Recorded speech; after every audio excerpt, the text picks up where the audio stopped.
Hello, welcome everyone to another episode of Grande Gang TV, where it is our mission to, where here at Grande Gang, it is our mission to inspire you to live life grande. And Grande Gang TV is our resource to provide you with the tools to do so. Today, we're starting off our crypto mini series.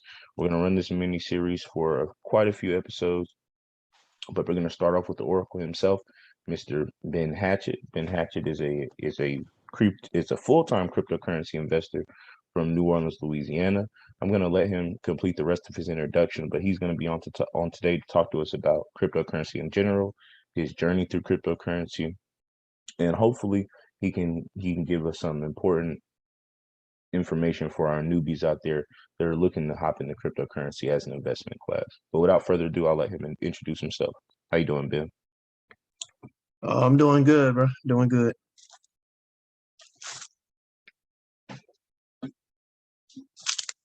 Checking out this Grande Gang, see what it's all about. I would appreciate you, Ben. We appreciate it. Let us know, brother. Let us know what you think, brother. Oh, of course, man. Of course, man. Solid. You solid. So I know this podcast gonna be solid. Oh, yes, sir. Yes, sir. Yes, sir. This is Grande Gang's pride and joy. I take a lot of pride into this podcast, especially just because it's a free resource to give people. I'm not charging people for this. And I always appreciate my guests that are willing to come on and talk about your story and so that you can help other people. I always appreciate that. So I appreciate you coming on today. Oh, no problem. So I gave the people a little bit about where you're from as far as New Orleans, but could you go back into that deeper for me? Maybe a specific side of New Orleans you grew up on, and then what was growing up in New Orleans like when you were a kid? What was the culture like? What were some activities that you were interested in as a kid, and what kind of kept your attention? Um, well, basically, when I was younger, I lived uptown area of New Orleans, and then moved out to the suburb of New Orleans, which is called New Orleans East. And hmm, thing is, New Orleans so small that basically you can live in one spot, but nothing's more than like 30, 40 minutes away. So you live in one spot, but you can basically be all over town any and every day. Um, see, growing up, uh, let's see, it was pretty interesting because the thing about it, we didn't really have like school buses back in the day. How schools have school buses, everything was funneled through the public transportation. So Oh, wow. yeah, so in one of the main hubs, no matter where you lived, was downtown, the main street, Canal Street. So regardless of what school you went to, where you lived, you caught the public transportation, and it funneled everybody. And basically, everybody, all students got to interact, and it's basically made it where like almost everybody kind of knows everybody in the city. Yeah, I was just gonna ask that. You So know, did that kind of give you like a overall strong city connection, like understanding, like you said, you're part of one community within the city, which is where you live, but because you have to travel all the way down, to the center city to go to a public school, did that kind of create a sense of New Orleans pride from all you guys just interacting with each other?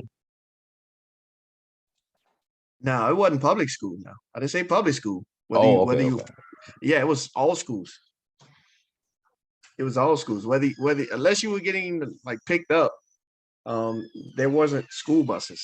Everything funneled into the public. So if you went to private, public, whatever, you on public transportation, and you mingled. So you had private school people mingling with the lowest of the low public school, and even the better public schools or whatever, or even rival private schools. They will all mingle and interact. And also uh you also have your little run-ins because people trying to protect their their ward or their school or whatever, like, whatever. But it helped you make friends easier, in my opinion, and you made friends outside of just your immediate circle of school. So, and it was to the point where, like, if you didn't know anyone's name, you knew their face, and you can go 20, 30 years and have whole conversations, even today, with people, Yeah, because just you because they're interacted having to with ride them. that public transportation. That's cool. Yeah, and then you run into them years later, because we have so many activities and festivals Hmm. where we gather back again, what I'm saying, and interact for multiple hours every weekend.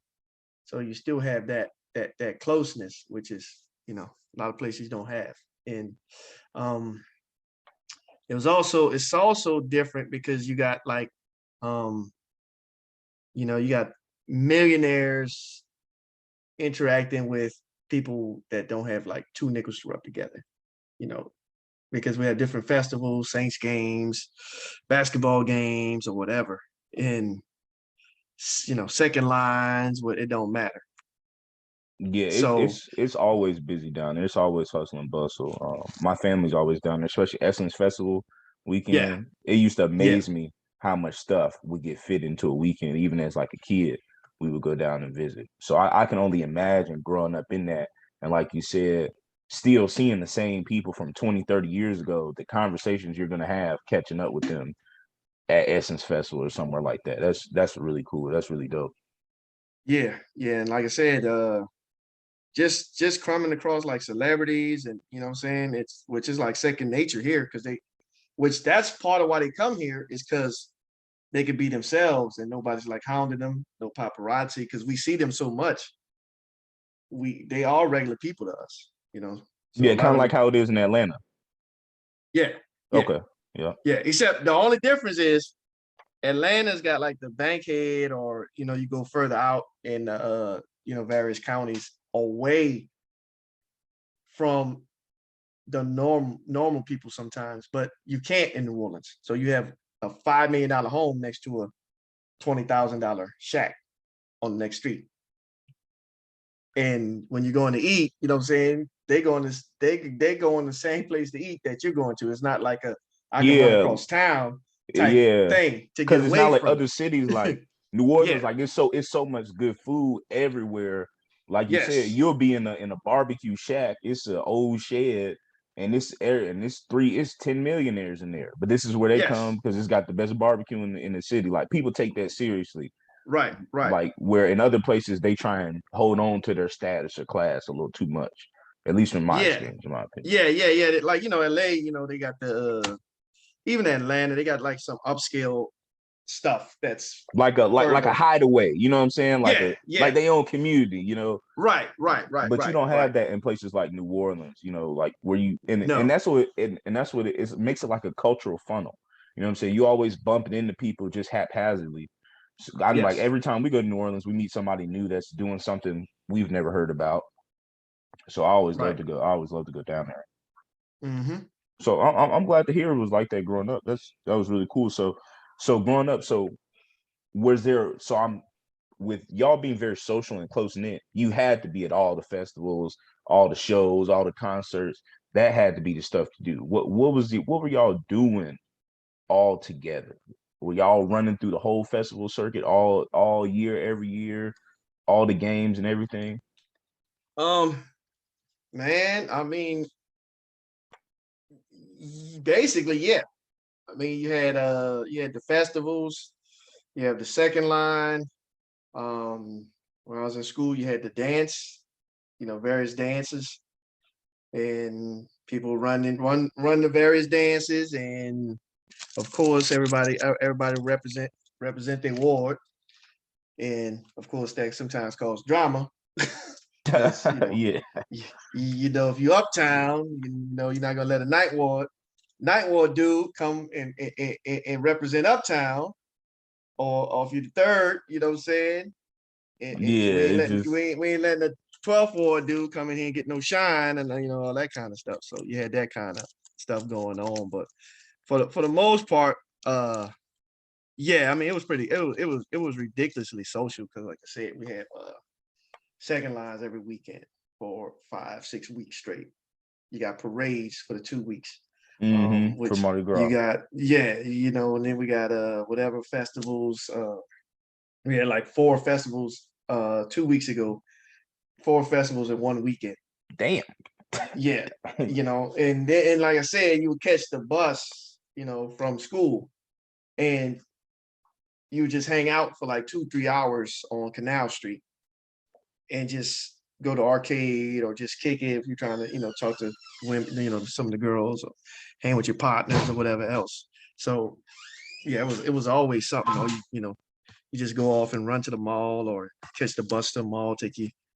Might take you an hour just because the bus ran so slow, but it really was only like 10, 12 miles that you had to Yeah. go. So But yeah, with all those people kind of having to use it as central transportation, you definitely gonna run into some of those delays.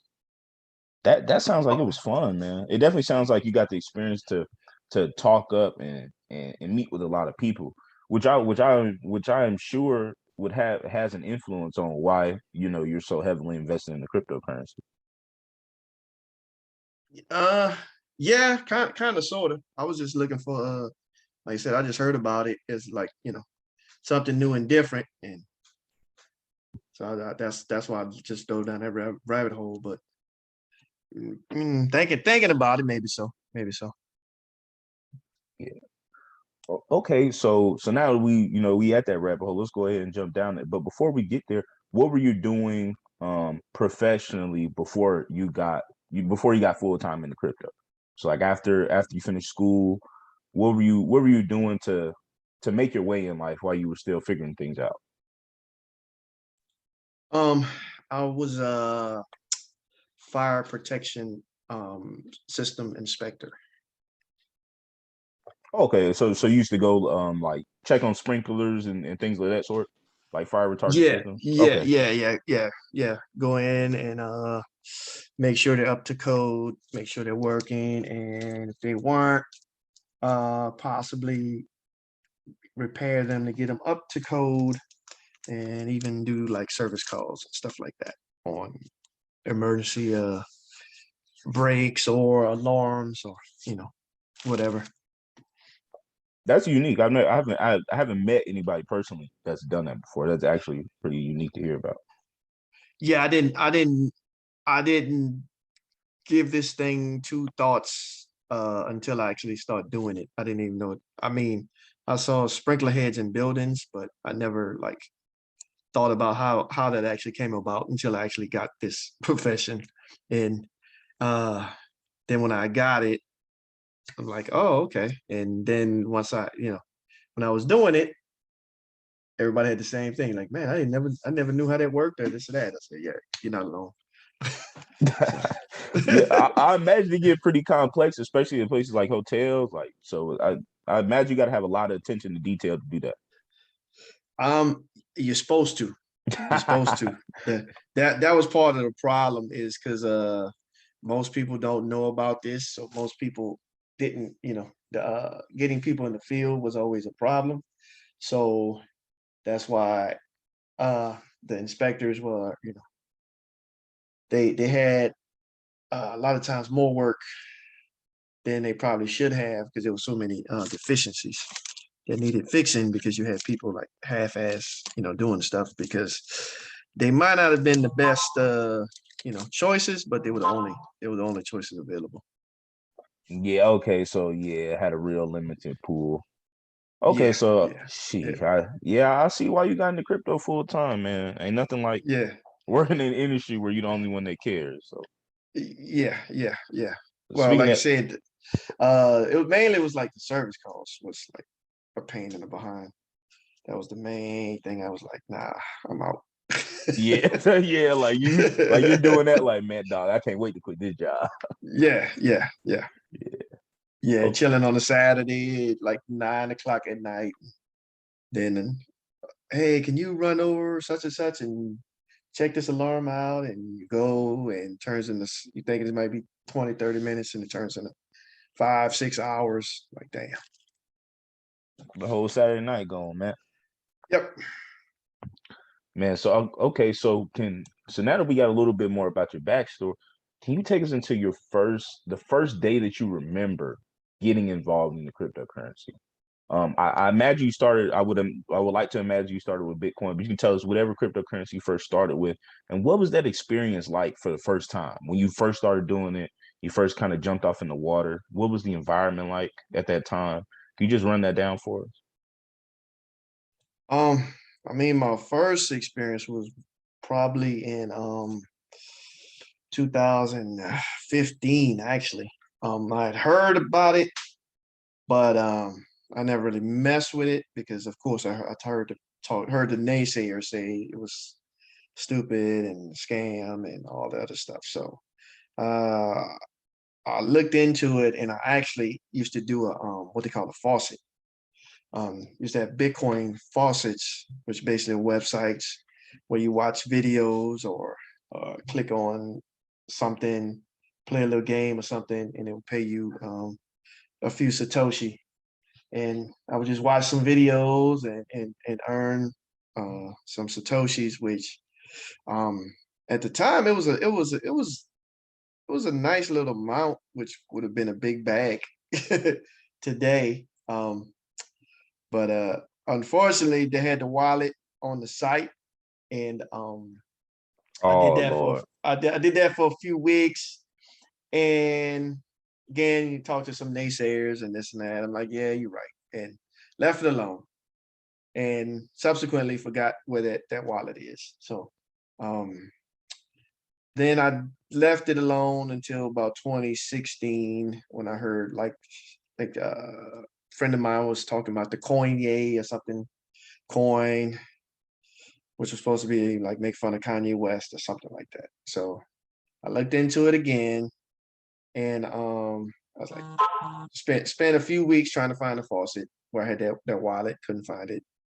Messed with some more faucets, and then I decided to I found out about like local bitcoins and stuff like that. So I made like a small purchase on it, but I didn't know anything about like reading charts or anything, which ironically probably that was actually a good thing, but I didn't know what I didn't know at the time, and I really had no gauge, no way to necessarily keep up with the price. So Yeah, uh, so it was kind of a yeah, what you don't know don't hurt you kind of thing because it's just, hey, yeah, I'm still just buying. I'm not worried about yeah. price of this. Well, Okay. that's the thing. I stopped buying because I couldn't keep up with the price. Oh, So okay, okay. So I that bought actually caused a some, little conflict. Okay. but yeah, but I couldn't keep up with the price. Not necessarily to trade it, but just to know what it was and how what it was moving. So then people was telling me, of course, stocks and this and that. So I transitioned to doing stocks and learning stocks and all that stuff. And um basically at the beginning of 2017, I was on Facebook, and I went to stocks, then went learning forex and all that bull crap. And It's like the one of the guys, entrepreneur life cycle. yeah, basically all the stuff we get conned into, and people tell us they're winning, and it turns out they weren't winning; they were just getting us involved. That was a test net account. That was a demo Yeah, account.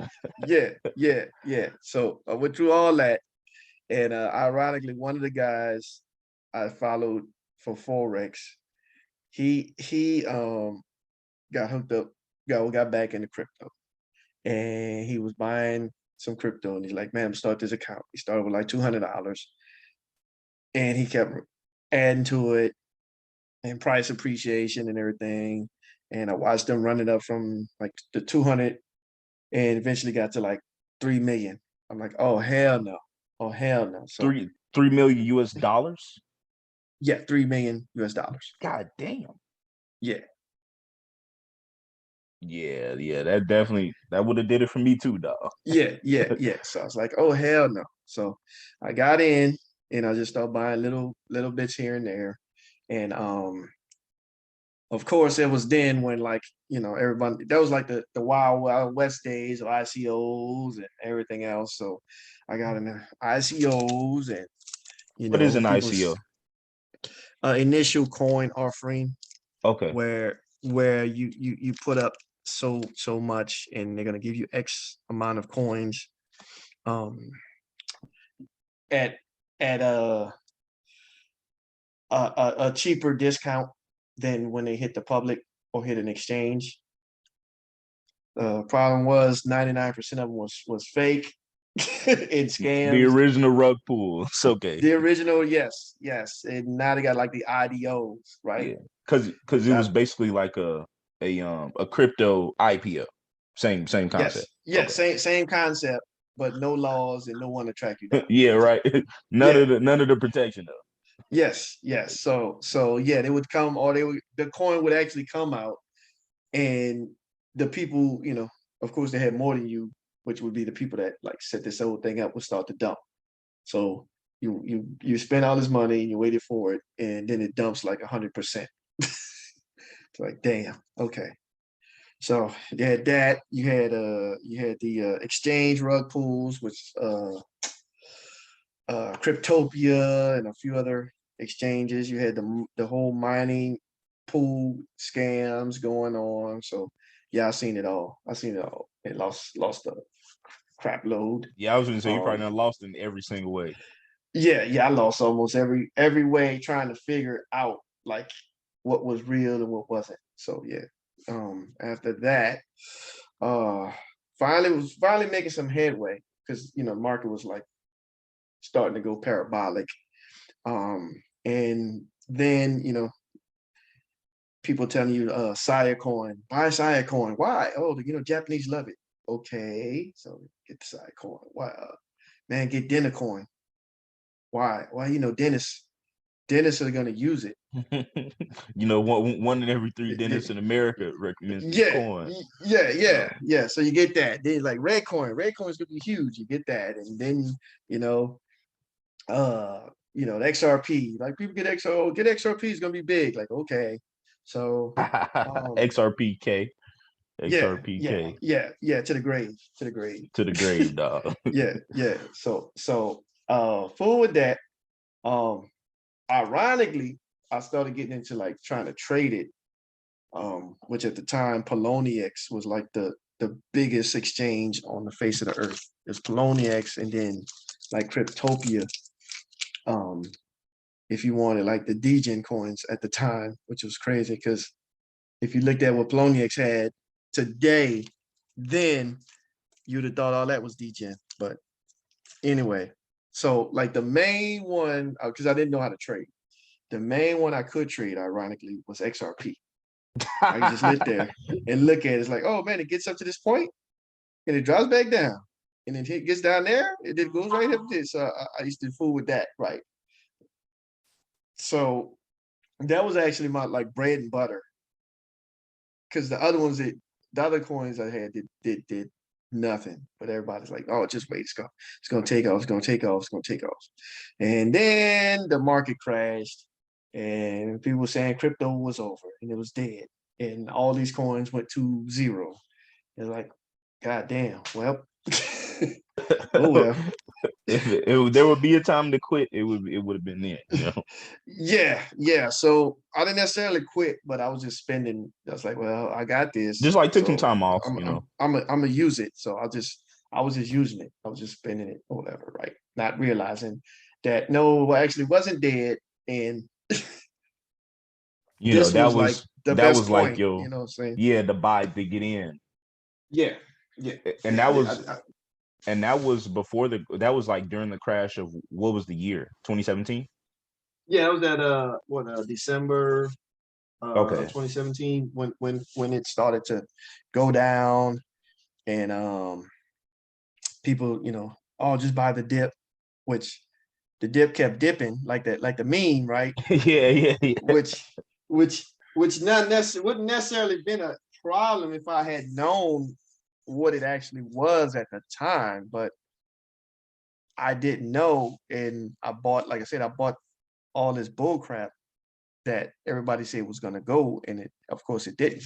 So I was like, hell on it, I'm gonna get something out of it. So basically, like I said, I just spent like the XRP, I sold that, and like just was spending like the Bitcoin on like tickets or going out, whatever, right? So again, I start messing around on Facebook and YouTube, and came across a couple people on Facebook that were talking about various different projects that were, wasn't just a buy and a hold a coin. I was like, okay, all Yeah, right, so yeah, this marked the point in your journey where you went from buying coins based off shilling and advertisement to coins off tech. Like, is this where you had that kind of mindset shift during that crash? yeah. That was what, yeah, that was the shift.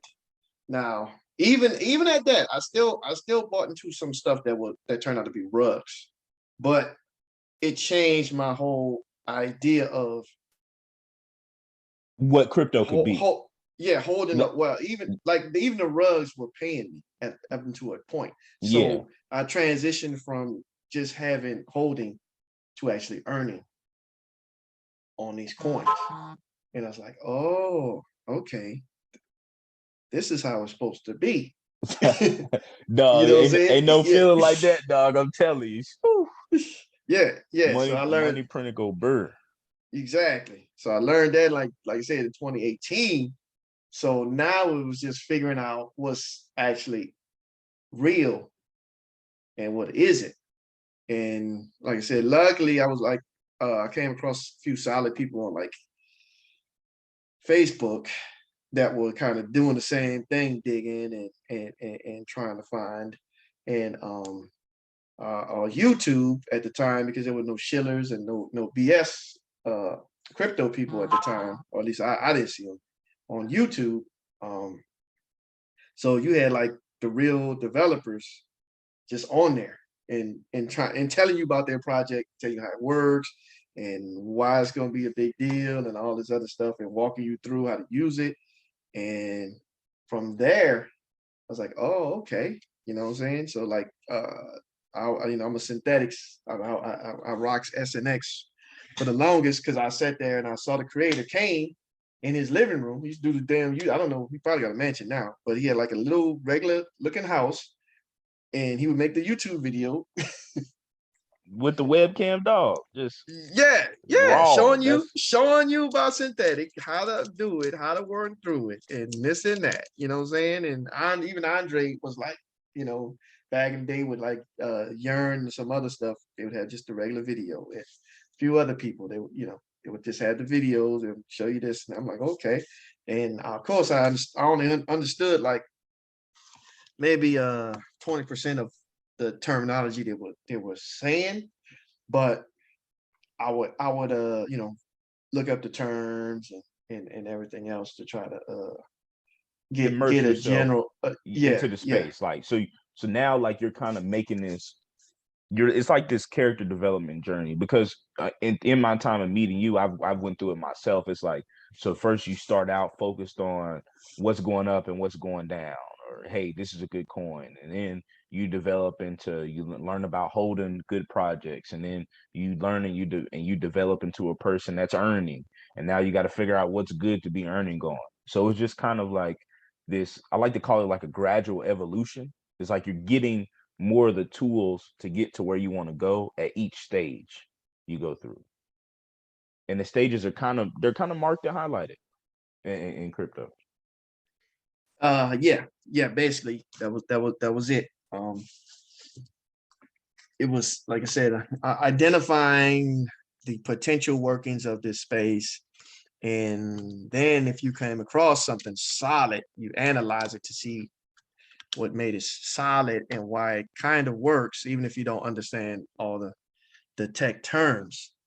And then going out and finding something that's duplicating that process Exactly, was so was that you're was always it. evaluating the competition as well. So that you're Hmm. always finding something new. Because if this project is doing this, that means there's going to be at least one other project doing the same, or if not the opposite to what this project is doing, kind of deal. If I got that right. Yeah, yeah. I mean, that's how we had all those. Which at the time, I mean, it was maybe 1,000 coins at that point. Oh wow. But that's, I mean, that's how we got to that 1,000. Like I said, but that's also why I personally don't touch all that bullshit from like 2017. You know what I'm saying? Because I would shield all them coins, and I was told it was going to do X, Y, and Z, and here we are, 2022, and they still haven't done X, Y, and Z. so Yeah, it's still so happening. you yeah, you can't shield me on like all them Qdom and IOTA and XRP, and I don't care what they doing. I'm not touching it because you had all this time. Because keep in mind, a lot of them was around even before the 2017. You know what I'm saying? So they ain't Yeah, a like, lot of them were around since literally like right after Bitcoin. You know, yeah, like Ethereum was. They were coming right after Bitcoin, and they've been. It's 2022. yes, As of yes, today, you know. yeah. Yeah, so you can't. I don't care what what they doing. You can't. I'm not messing with it. I'm not. Litecoin. Is yeah, it's fast and cool, but I'm not messing with it like an investment thing at this point. You know what I'm saying? And damn near 12 years now. You ain't unsee Bitcoin, which was your whole purpose. I got nothing for you. So that's because I've That seen all the scams, I've seen all the shills, so you can't come at me on those Yeah, lanes. I mean, you're like a veteran. You know, you should have like a medal of honor. You ain't been through like the crypto wars of 2017. You just experiencing that market, that macro market crash, and then everything in the ashes from that. It was probably a very difficult time, like mentally dealing with all these scams. But I know Oh, bro. it gave you such a layer of resilience, so now that when you do look at something that has good tech, you're like, okay, this has good tech. I can invest in that. And the minute you see something you don't like, it's like, okay, cool. I can pivot because I've been here before. And I feel like that's unbeatable. That's your best advantage. Yeah, new people have no clue. Um, Back in them days, you go to a website and the website just gone. And there's no Twitter, there's no Telegram, there's no like chat to go to to talk to, or like all the like to grieve or whatever. You know what I'm saying? There was only like a handful of people that was like talking about it like crypto like that. And mostly they were mainly on Facebook or YouTube. You know what I'm saying? So And you so said, so man, you you couldn't even get no comfort, man. bruh, you can't even get no comfort. You was taking your L's. And then it was way less popular to be a cryptocurrency investor back then. So then you can't even go talk to nobody outside of real life because they're gonna be like, "That's what I told you. It was a scam. I told you about that. Messing with them scams." You're like, "Oh, all right, dog. Like it wasn't a scam when we was out last week, but okay." Yeah. You ain't even got that. You had to take your wounds in private, bro. Like I said, you go to something and it's just gone. Like what? Like man, I mess with. There was one. There was one. Now that one was about to change. The turning point was this one called. What's it called? Laser Online. To where they rug, but they messed up and they had a bunch of investors from like India or somewhere like that, and bro, they wasn't letting that go. So where they tried to like track the guys down and everything else to try to Hey, nah, I'm sorry find that that money. they won't letting that go. Hey, yo, they They wasn't ran letting that off. go. Yeah. They actually set up like a group where you could kind of vent, and that was about the first time in crypto I had experienced that after like about a year and a half or so. We had like a you could have a vent group Yeah, like a session. support group, pretty much yeah, yeah, yeah, like crypto addicts anonymous. You know what I'm yeah, saying? yeah. Well, you mentioned you moved lost like 1,000, and then people like telling you they lost like 50 G's. It's like God 100 damn, G's. dog. Like yeah, like really, man. No, I used to be like that in the chat. I'm like, damn, I'm doing bad, but I ain't doing that bad. She. Yeah, brother. So yeah, it was a whole new world, and and it's like it's I hate for people to lose, but it's kind of funny sometimes to see it now because, like I said, you have to take the L's. You have to take the L's in private. Yeah, yeah, but it's such a contrast. Turn this VPN off too. Might be part of the problem. We're good though, brother. Oh, okay. Yep. But that was bringing me to my next question.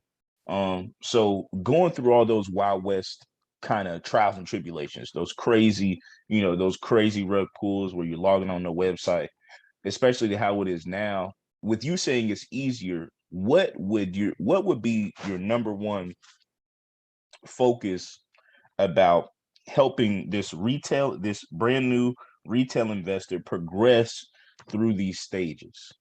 What would be your number one rule or tip or trick to help them progress through that stage, through all these stages as smoothly as possible, reducing the money lost as much as possible?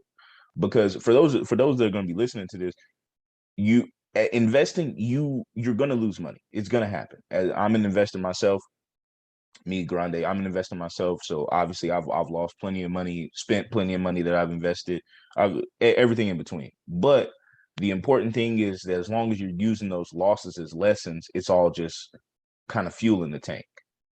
So could you help those people that are brand new? Could you help them have a foundation to navigate this space the way it is now?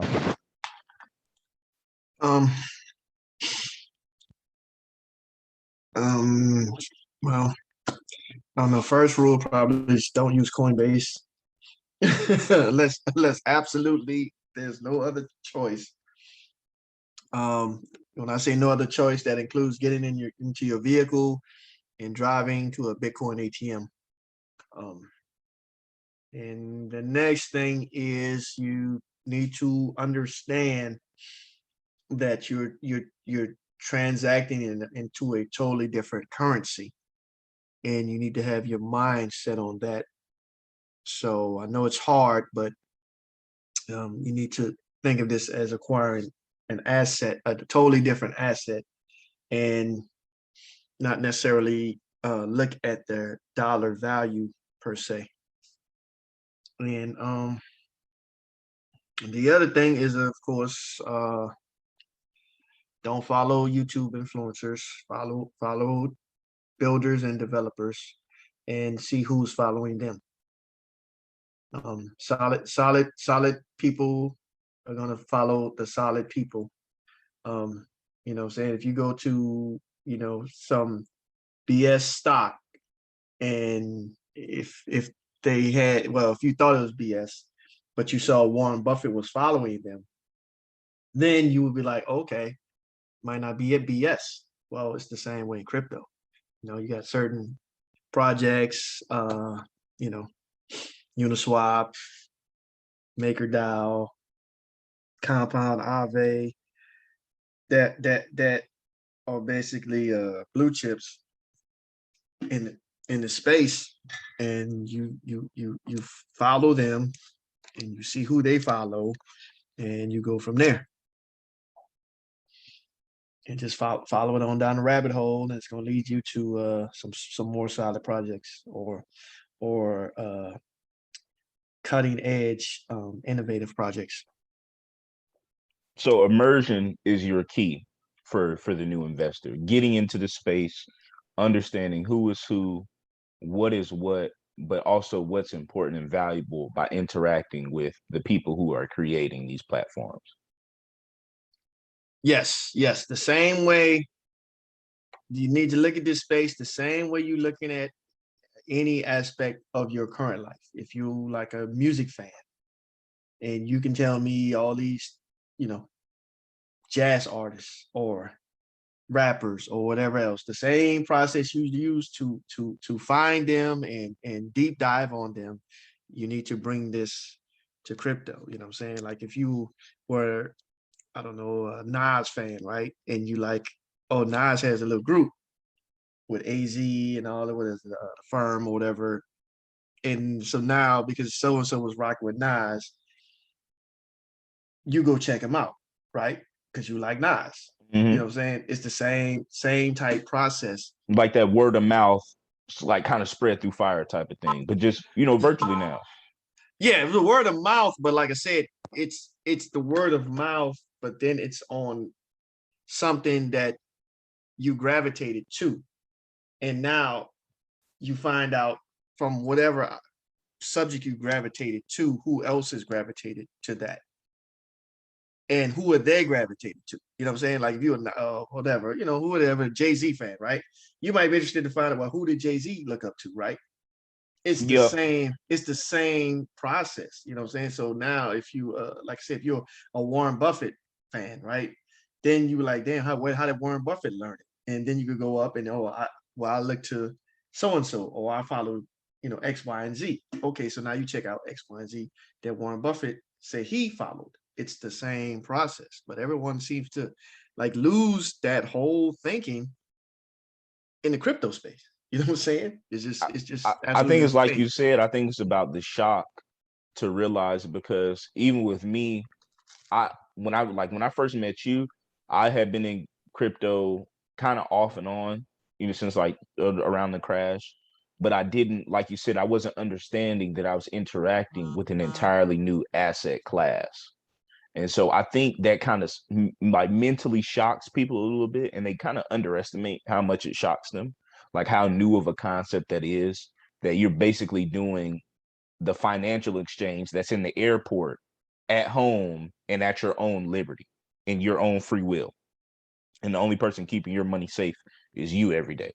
So I don't think I think a lot of people just don't under, understand the magnitude of what they're doing every time they log on to MetaMask, or what they're doing, when they're using these bridges and just navigating through the space. A lot of people just don't understand it, what it is fundamentally, to be able to pull those similarities to it. Oh, they don't, and that's part of the conditioning, the poor conditioning people give. Um, that's why I always explain it as a whole new world. You know what I'm saying? Because it is, and I always use the like the Matrix or New World because it is the world.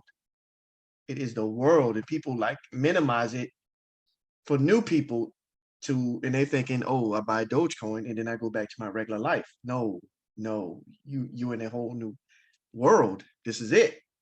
Once you step into it, this is it now. Everything you've known is being recreated on a different level. And that's how people need to be explaining this to new people for them to truly grasp it and truly understand it. I agree. Like crypto, like using crypto right now, like we're obviously not as early as you were, especially me being a newer investor, having like really I'm almost at a year of being well versed in the crypto, as in understanding how different blockchains work and the basics. But most people just don't get it. Like it's like you said, it's a completely new world. And it's like the internet in 1999. It's like the internet before the World Wide Web. But it's getting to that point in front of people's eyes, and they're Right. still minimizing it. Like for example, like Goldman Sachs.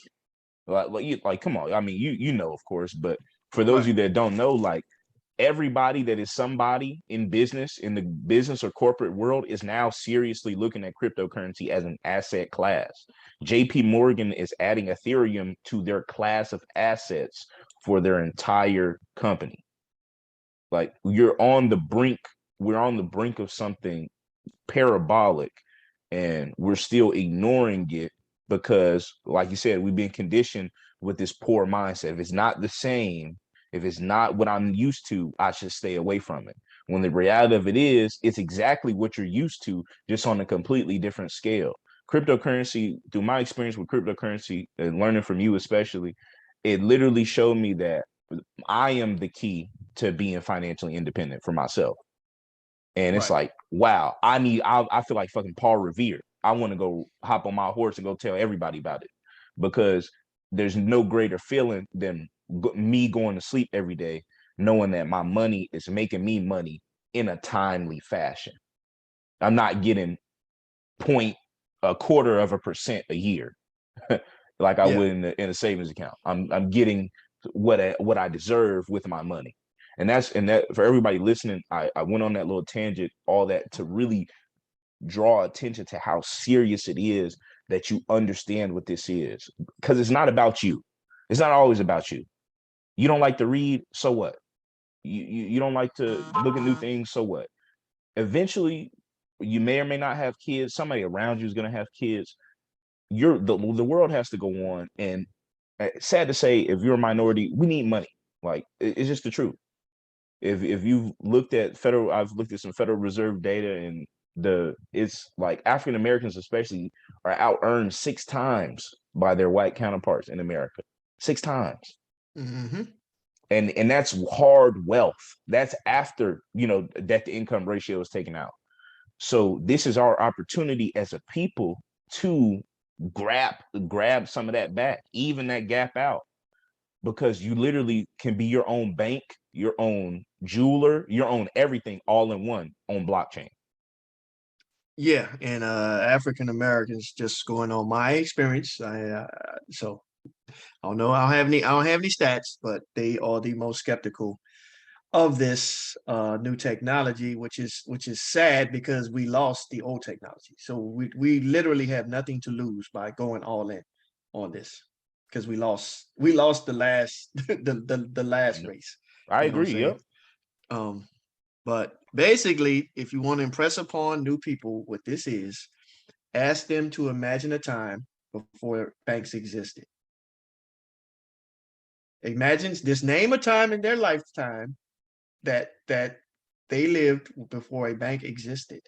If they can't answer that question, then tell them this is where we are, because you're outrunning actual banks. You're outrunning actual corporations. You're So outrunning actual financial index markets that have been yes, running since there have been markets to run. right, right. You're looking at charts and you're able to get the coins before those charts you see on CNBC and all those places exist. Just ask them when have they ever had that in their lifetime? If the answer is never, you need to be here. That's it. And when he Everybody, says and when he says you need to be here, he's not saying you got to turn into a full-time crypto bro, but man, just dollar cost averaging, DCAing into blue chips, things that are certified crypto legends, Bitcoin and Ethereum. None of this is financial advice, disclaimer. None of this is financial advice. An example though, Bitcoin and Ethereum, they're 1 and 2. They're not going nowhere. It's not about, and it's not about it, and it's all, a lot of people I've been finding in my journey that even myself mentally, I had this poor all or nothing mentality, this mm-hmm. poor all or nothing mindset. Either I'm gonna make $1 million or I don't want to make nothing off of this. And I realized just how fucking ungrateful that is from a real standpoint. It's really ungrateful as shit, because you have the ability to, hey, I'm in power of my own 401k. All of this is simply about changing your quality of living. It's not about having some cool story to tell social media. Yeah, I mean, it just shows us the ridiculousness of people's mindsets. Like I say all the time, we had an instance in the chat. Someone was trying to onboard to something, and they were trying to get out of paying like gas fees, right? And they wasted like 11 hours to try to mastermind a way to get out of paying like $50, $60 in gas fees when there was no way to avoid them, right? That was one. And secondly, it's like, dude, you wasted 11 hours to avoid $60. If you'd just spent the $60 11 hours ago, you would have made the $60 plus something else by now. You know what I'm saying? And that's the thing where people get up, they spend money to go to work. They buy clothes, work clothes. They spend money on gas. They buy breakfast or lunch or whatever else for days or weeks before they get a paycheck. They come to crypto and it's got to be I don't want to have to pay anything up front. And I need to have a A quadrillion million, a dollars. million percent in a year. Like Yes, I need to yes. have Well, that in not a even a year. year, a It's week, like a or year, whatever. You a know what I'm month, saying? It's you know. like, dude, you just worked 20 years, and evidently whatever you were doing wasn't working for you. That's why you're here. If it was working for you, you wouldn't be here. You know what I'm saying? You don't hear outside of Elon, the rest of the like billionaires aren't sitting there talking about crypto all day and night because the regular world is working for them. You in crypto because whatever you was trying to do wasn't working for you. But now you wanted to be like instantaneous. It's like, but you put in 20 years over there. Can you put in like 4 months over Not here? like, and it's like you said, not even understanding you've been programmed to behave a certain type of way because of this. Like you said, Yes. like it's so crazy how we can be talking about intro to crypto and somebody's mindset. Like you said, you'll spend $300-400 in preparation for a job with no money. You're doing that just to go to work to get the privilege to earn your money. But you're Yes. telling me you don't want to spend $100 to have your own peer run turbo 401k. You get Yep. 8% a year on the 401k. Family, for those of y'all listening, you can get an average of 50% a year on stables on some of these chains. Yes. Stable coins, family. Yes. For And example, Anchor on Terra.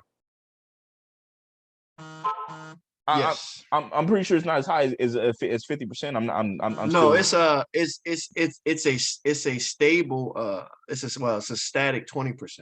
It's a static. Um Okay. yes, some of them can get as high as 50%, but it's going to range. But flip side is it's never going to be as low as 0.01 or whatever it Oh is yeah, point. that Yeah, the regular. what you're paying at the bank. You know what I'm saying? Yeah, yeah, Like you're yeah, still winning. If like yeah. family, if you're listening to this, if you can get 10% a year, you're still beating your 401k even with your employer's match. Because you Yeah, I put it to you, not to interrupt you, but no, you're all right.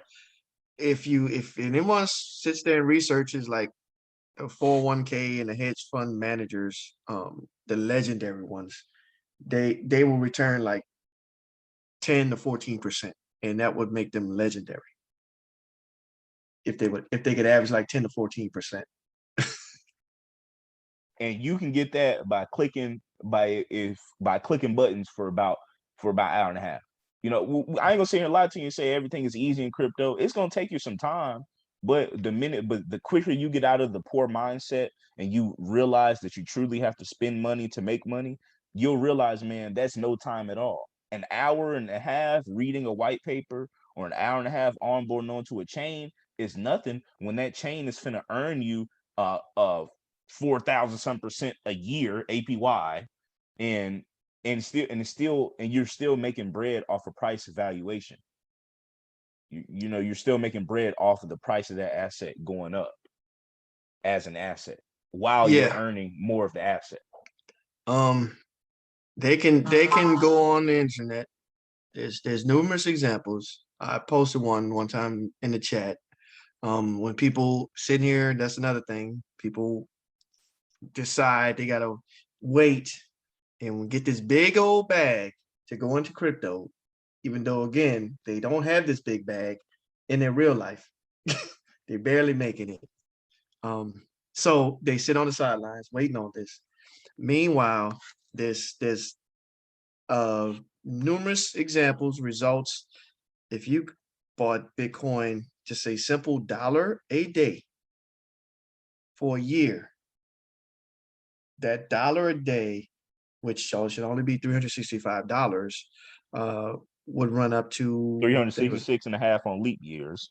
yeah, it ran up to, I think it was 1,700, just a dollar a day. That's it. Someone did one for like 5 years of a dollar a day, and that was like 25 grand or something like Yeah, I that. was gonna say it should be like five figures. Yeah, yeah, just a dollar a day, and that's not even And you using said 5 using years, right? So yeah, like what's that? Three off $1,500, y'all. yeah, 25 bands. yeah, yeah, and that's not even using it like on a platform, earning interest on it. That's just buying it in price appreciation, just buying every dip. DCA, and that's what they came out with. And So there's no excuse. yeah, and because there's not, and I had a bit of those struggles as well. But I, like you said, I had the moment. I think you guys are actually in the voice chat. I was listening. I had a moment like that where it's like, bro, you don't have this money that you say that you're gonna put in once you get it. You didn't have that before. So why are you not doing something? Because what the point he's trying to get at is exposure into the space is what's going to make you more money, because the more you're exposed into the space, the more projects you're going to find early that are actually good tech, the more you're going to network with people who really know what they're doing, who know 10 times more than you in one specialty, and then you're going to meet a person that knows 10 times more than them in one specialty. It's all about that full immersion into the space. It's really about that. Like, you really, like, and I'm harping on this because, like, I've seen it. Like, I've seen it. I've been the retail investor. I've been, like, as I'm moving through these stages, and especially with Ben's and the rest of the chat's guidance, they've showed me a new way of living. Like, it's life to wake. You could wake up in the morning, click buttons before you go to work, and make more money clicking buttons than you would going to work all day. Whether you believe it or not, it happens. It's happening every day. Yeah, and sorry, I was drinking my drink. To touch on exposure, that's the other part of it that people don't understand. The space is so young. If you get in now, you're growing up with the creators of this space. And I keep preaching it. You have access to the future Elon Musk, the future Jeff Bezos, the future Steve Warren Jobs. Buffett, Steve Jobs now. And when I say, hey, you have access, you can sit there in a spaces. You can send them a DM. You can send them a DM. You can be in a Discord or whatever else, and you talking with them. You could be them. You know what I'm saying? You could be them. Yeah, if you find a problem that you can solve with a blockchain tech, you literally could just overnight become a billionaire. Yes. And you will not have this chance again in your lifetime. The same way you don't have it now with the internet. That you know what I'm saying? People still make money on the internet, but it's not like it was in 1999 where everybody became a billionaire. That is where we're at in this crypto right now. And once these people elevate, you're going to lose access to them like that. But you got this access now when they're coming out the mud with it, when they telling you, man, if you do X, Y, and Z with this coin, it's going to give you this. And then eventually I'm going to do this and I'm going to network with that person. And you know what I'm saying? And now you can see that, and you have first mover advantage where you don't have that anymore.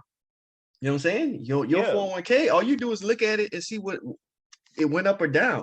You don't know what conversations those people had with the fund manager and none of that stuff. You're not privy to all that information. You're not privy to the new products until they announce the new products, but they don't announce the new products until it's already been in the work for a year, 6-7 months or whatever. You know what I'm saying? But you're getting that now if you get in. And it's free. It's like open source. It's like open source stock market investing. Like, nobody can stop you from going to invest in 100 companies right now. If you want to figure out a way to invest $1 into 5 or 6 different blockchains, you could do it. You could set it up to where it comes out weekly. Yes. And one thing I wanted to kind of ask you in theory, right, is, oh Lord, I had it, but I just lost it. Oh Lord, it's gonna come back to me. It's gonna come back to me. Hit me. Man, one point that I wanted to ask you about making is, the false belief. Can we talk about, because I believe I found that in my experience, mindset is everything with this. It's everything, because you got to be able to detach yourself from your emotions, detach yourself from your money, and say, hey, I'm going to leave this money here to earn no matter what, because I'm never going to get the opportunity to do this again. I may not ever get the opportunity to do this again. How can we illustrate to people how serious that is? How can you really get people to understand that you literally have an opportunity you're never gonna have. Because once things get big and obviously more regulated, you're not going to be able to hop in the degen pool that prints 35% a day. Well, one way is to reference the famous memes, right? And I'm sure everybody's run across them. If you would have, it was 1990, if you'd have bought, $1,000 of Amazon stock in 1990, you would have X number of, hundreds of millions or millions. You've seen those, right? Oh, yes, sir. Yeah, all of yeah. If you would have bought this house in Yeah, yeah, 1970, you would yeah, have right. $4 billion. Yeah. Yeah. Well, those are those are mentioned for a reason. You know what I'm saying? Why would it be like Amazon and all these other ones, right? When there's like 10,000 stocks. There's 10,000 stocks today. And if you added up all the companies that don't exist since that time, we might have like 20,000 different stocks you could have had access to, right? Which if they all did that, then these wouldn't be memes that everybody knows. There would be no point in having the meme if all of these companies did Amazon numbers. But that's why we mentioned Amazons and Apples and all those, right? But here's the thing. This is a new world. So now you need to find the Amazons and the Apples of the new world. Because Amazon did not exist before the internet world. There was no Amazon. Apple existed, but Apple did not become a juggernaut before the internet world. So again, we're in a new world. So what's the new juggernaut? What's the new paradigm, essentially? What is going to be the number one thing that people are looking for? But Yes. but I think that's one of the things about the space is it's honestly it's so forgiving, because like you said, there's only 10,000 stock companies. Right. Shit, I mean, we would have to look at the numbers, but I don't know how many blockchains there are, but I know for damn sure there's more than 10,000 cryptocurrency coins. Yes, 13,000 and like 200 coins that's actively being tracked. If we go to ones that probably like that went to zero, nobody messed with, you probably close to like 15,000. Yep. Okay. Wow. Yeah. And that's a lot. So we're literally in at those 10,000, we're surpassing the stock market as far as, terms of opportunity, as in investing with different companies and people, and we're still passing up, We got people still passing up on this as an asset class.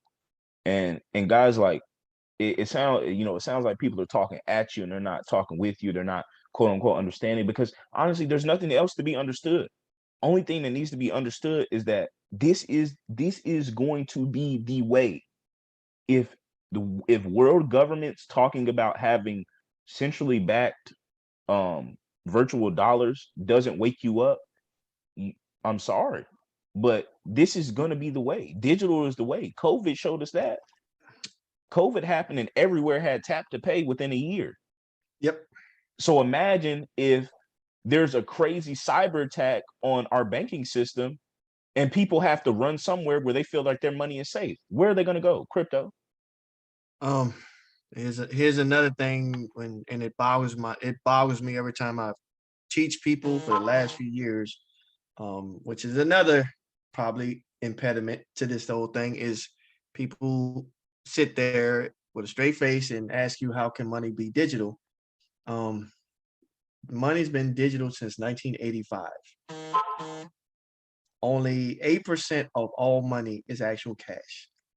If you a debit card, swiping a debit card, digital money. Direct deposit, digital money.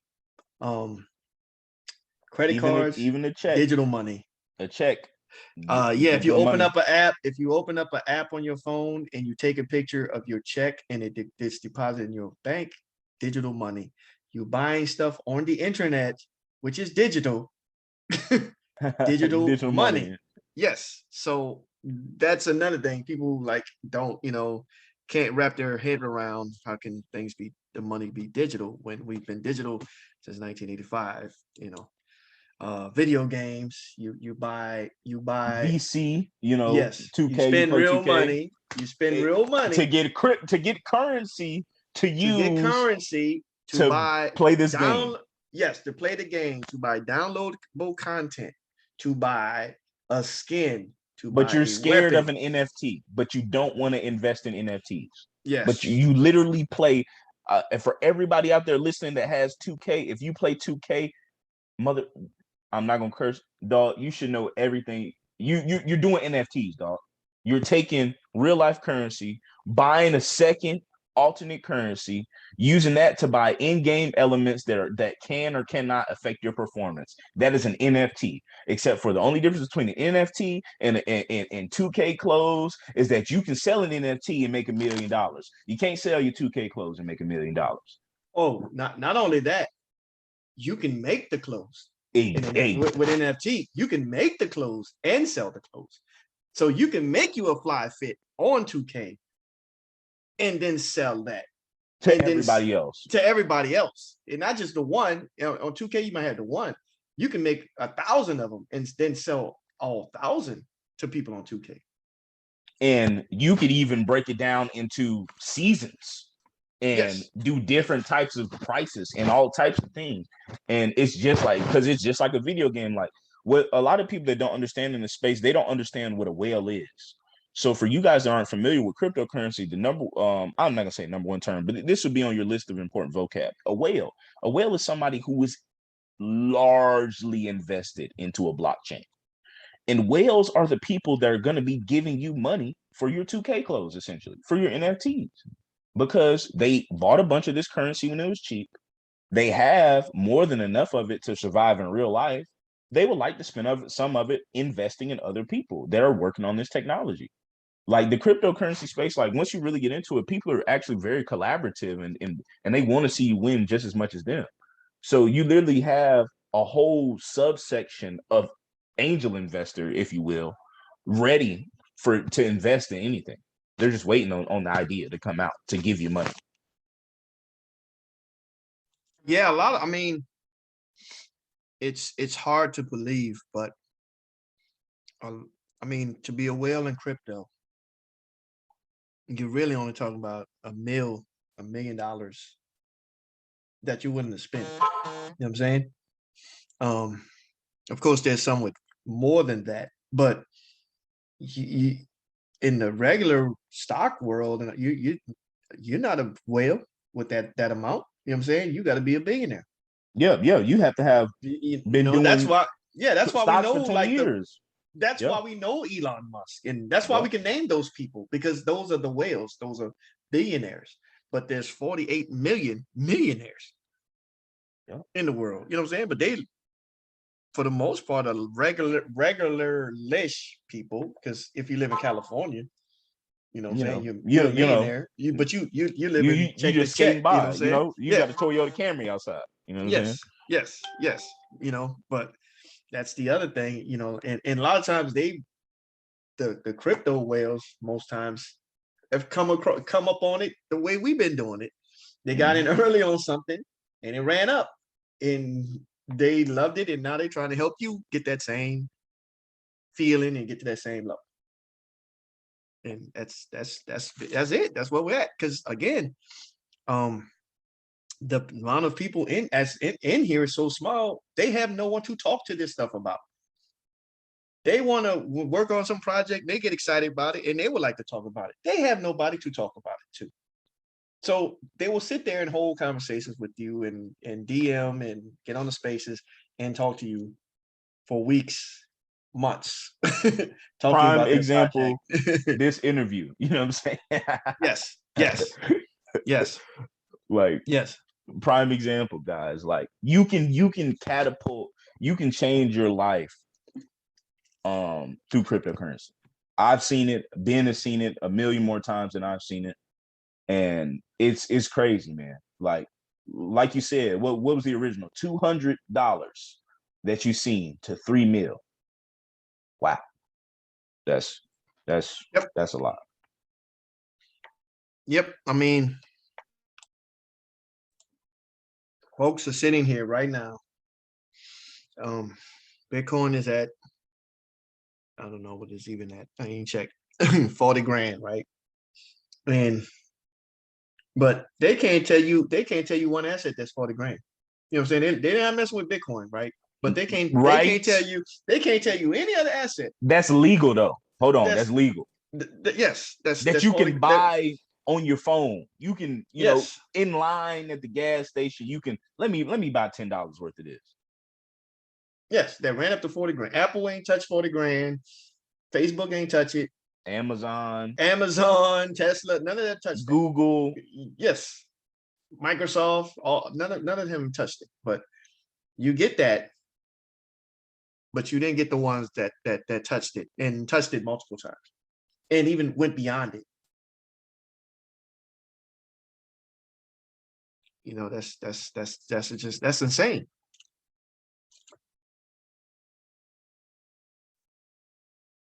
There's 21 million Bitcoin.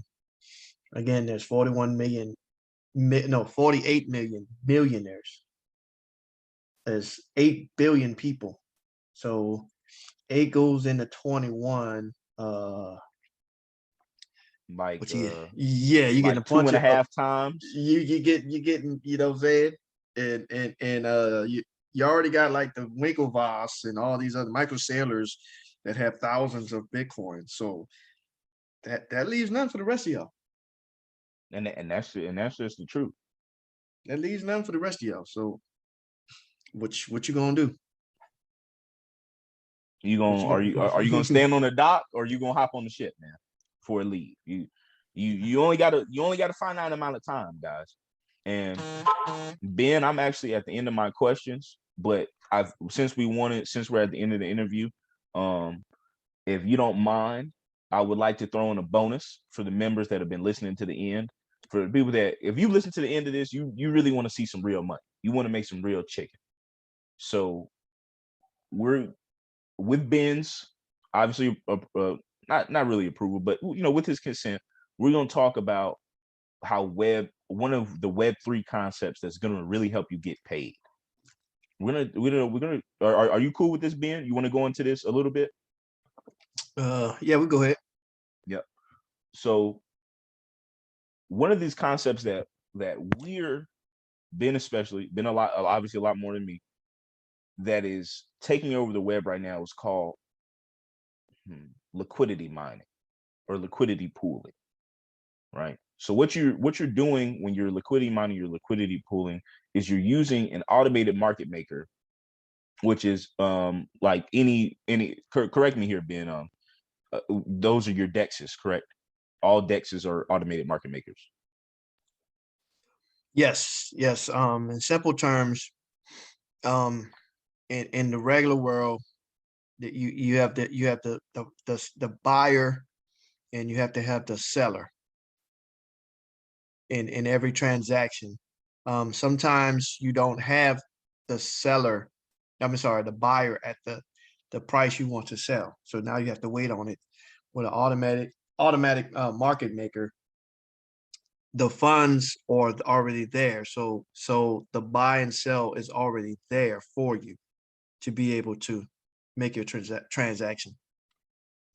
And this allows for instantaneous finality of funds, but it also allows for money-making opportunities in itself. That's a side tangent, but if you're interested in how that works, you should look up the story of Sam Becker, the CEO and founder of FTX. He made money off of those discrepancies. So essentially, when you're interacting with these cryptocurrency protocols and you're using this decentralized exchange, like Ben said, you're operating in a market that is designed to keep itself running no matter what.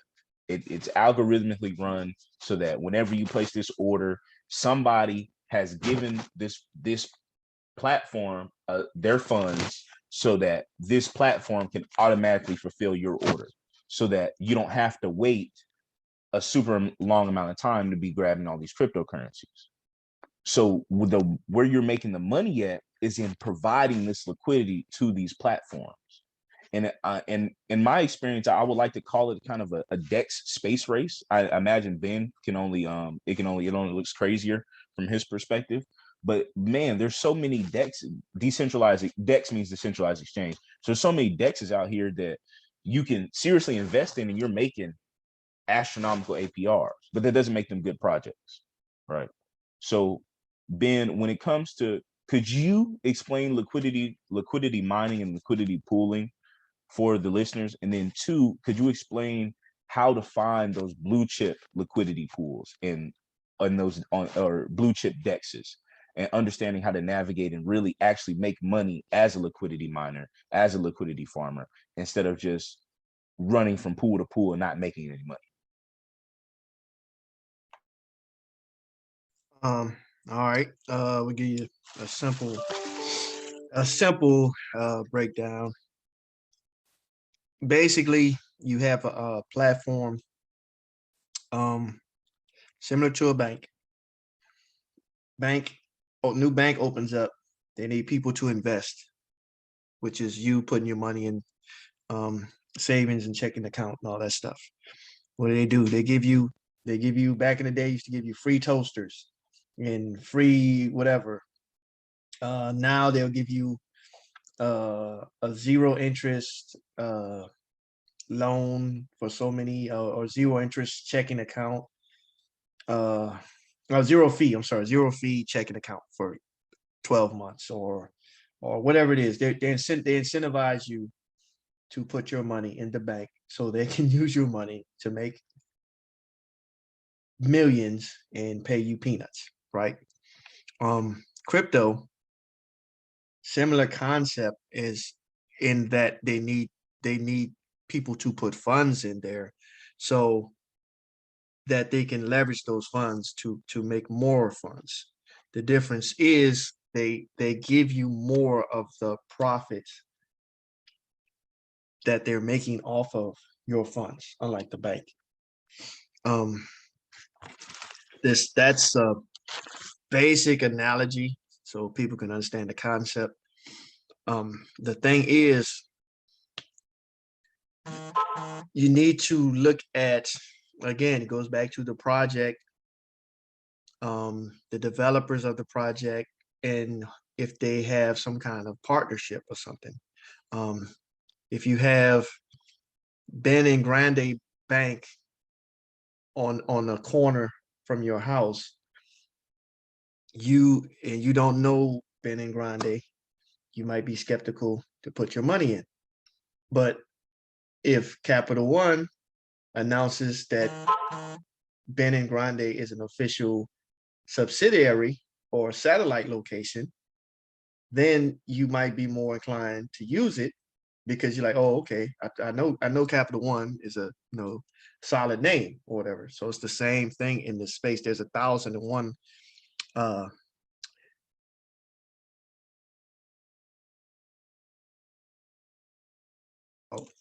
my fault. Hit the mute button by mistake. No, you good, dog. Yeah. Most of them have coins, right? So if they're not initially tied in with the established name, then basically, if you do get in, one thing you gotta be cool with is you don't go all in. Secondly, when they say only put in what you're willing to lose, that is true in those situations. Hope for the best, be prepared for the worst. And the next thing is, if they are giving you like ridiculous APRs or APYs and giving you a coin, try to use that coin to leverage something better. The same way, if someone was to give you dollars, right? If you felt gold was a better play than your dollar, you would spend your dollars to get gold. It's the same principle. Same concept. Same concept. So basically, in this situation, if it's say it's going to be Jack and Jill AMA that you're getting in, and they're paying you the Jack and Jill coin, right? And you're getting a 10,000% APR or APY, But it's on the Phantom Network. and it's on the Phantom Network.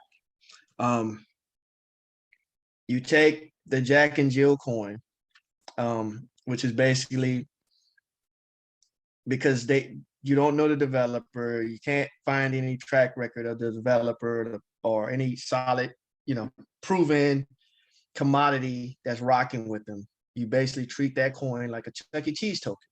When you go to Chuck E. Cheese, you play the games. You get tickets and you use get the tickets to cash out. Yes, for real stuff. Same thing. You use their Jack and Jill coin to get the network token. To get the gas token or a stronger token that you can use to either cash out or to leverage into something else. So you will use their token to get you, like if you're on a Phantom network and you need Phantom for the gas, you get Phantom, or you get Ethereum, or you use it to get Bitcoin or something like that. And you don't sit there and you hold Jack and Jill, because Jack and Jill may have the same. It's volatile. It may end up being the same value as a Chuck E. Cheese token, because Chuck E. Cheese token has no value, because they just keep recycling the same one. So it's not even a quarter. So you can't even say it's a quarter, because there's only like so many of them and they just keep using the same one. So that value isn't a quarter. But you got to go in that same mindset with that. People, again, it's the same thing. People buy stocks. They don't buy stocks to hold stocks forever. They buy stocks to eventually leverage it back into cash, because they feel cash is stronger than actually holding the actual stock. It's the same principle, but people lose that mindset when they come to crypto for whatever reason. But it's the same thing. So if it's like I said, it's a Jack and Jill, you go through the developers, you can't see a history or track record of the developers. You can't see a partnership with a named not a name, but an established protocol or person or institution. Then you just use it to leverage into a better asset until you make your money back from that asset. And then if it's showing legs, if it's going on for a month and going on for 2 months, then maybe you might be like, okay, this might be something. But at that point, it's free money. It's how you should play the game, as opposed to just stacking Jack and Jill coin and be a Jack and Jill coin hodler. Yes, and then watch it go to zero. Yep. And then you spend all that time and that didn't actually make anything. Yeah. So for those of y'all that may have got a little lost in those examples, what Web3 is you're interacting with individual marketplaces, giving them your money so that they have this money as credibility, because the money is the TVL, total value lock. All the money that they are able to get from investors is kind of their show of credibility, and they're taking your money, leveraging it to make all of y'all more money. The same thing that banks do, except for you're getting a bigger portion of it. Now, that's the first half of the mindset, right? This is something that I grasped perfectly. I was like, cool, this makes sense. This is great. The second part, this is where I got lost myself. So be cautious here. You need to then be taking that money and at least taking a portion of that and reinvesting that into something that you do not plan on selling soon. Because it's all about using your assets to get more assets. It's all about leveraging and re-leveraging your capital until you have enough capital to where you don't have to leverage it anymore. That's the goal with investing. And cryptocurrency is a way for you to do that the way exactly you want to do it. You don't have to sacrifice all your life to do it. You could be a great cryptocurrency investor reading an hour worth a day of crypto news, reading 15, 20, 30 minutes a day. As long as you're in stable, solid plays and you are consistently in them and consistently adding to them and using what you're making to make other pools, you'll never run out of money. But if you're thinking about it from a conventional way of thinking, you're going to think, oh, I printed this money. Let me go spend this money because I'm printing more money. I'll just get this money back when it prints again. No, that's not guaranteed. Always, always, always, as my personal disclaimer to you, behave as if as though it's going to zero. Unless it's a blue chip god, something like Bitcoin, not financial advice, Ethereum, not financial advice, and looking nowadays, Luna and Solana, not financial advice. You want to build up those holdings because that's your stock market, that's your hedge fund, that's your 401k of crypto. You don't have those securities in place, so you have to, your investment strategy and your actions is your security. So because the only thing keeping you safe in this is you. Yep. Now, Ben, I'm at that. That brings me to the end of everything, man. We more than covered everything. We're gonna have to get you back on for a part 2 for just DeFi, because DeFi in itself is a whole nother episode, brother. I got you, brother. I got you. Yeah, but is there anything else you wanted to add to the people? Just words of encouragement, anything like that going forward? Um, yeah. If you're listening to this, you're not too late. You still can get in and deep dive and front run most of the world, but procrastination will cost you, financially. So just know that. And I beg you all, please, please heed the Oracle's warning, because Ben been telling me the same thing he told y'all. He was telling me for months. I didn't hear him. It took 3-4 months of me bumping my head around for me to finally realize I was being hard headed and I won't listen. So please, please take heed to this man's warnings. I consider him an oracle of sorts. He showed me a new way of living. So I hope this episode today helped you guys. I hope you can apply a lot of this information used to help you live your life grande. Big thank you to Ben for coming on, taking the time out of his day. From finding new projects and shilling projects to come on here and chop it up with us and give us a little bit about his story and some basic knowledge. You're always welcome here at Grande Gang, Ben. We really do appreciate you. Oh, thank you, brother. I'll be back. Right. Yeah, and hopefully I'll be down there. I'll be down in New Orleans soon, man. We gotta go get some pralines and some beignets, dog. Oh, definitely, bro. But it's been real here at Grande Gang TV, y'all. I hope everybody have a wonderful, blessed grind day. You like that grind day? Yeah, look at him. Look at him. Come on, man. You know what I'm saying? They say you're a smooth talker, you're a smooth walker, but you know what I'm saying? We're gonna get on off of this. But I want everybody have a blessed, wonderful day. Live grande, apply and listen to some of this information. Always, always, always, always be looking for new information. Stay posted. This is the start of our crypto mini series. We're going to try and get 5 or 6 episodes in, talking about specific topics, with each person giving a unique, different perspective. So obviously, we want to have Ben back on to talk about DeFi. We've got some other great episodes lined up. So always stay tuned. Stay tuned for summer. It's going to be a great summer. Grande Summer Part 2. We reloaded. We back up, baby. But we'll be seeing y'all soon. All right. Love you guys. Stay grande. Thanks again to Big Ben, the real Big Ben. And we're going to get off here.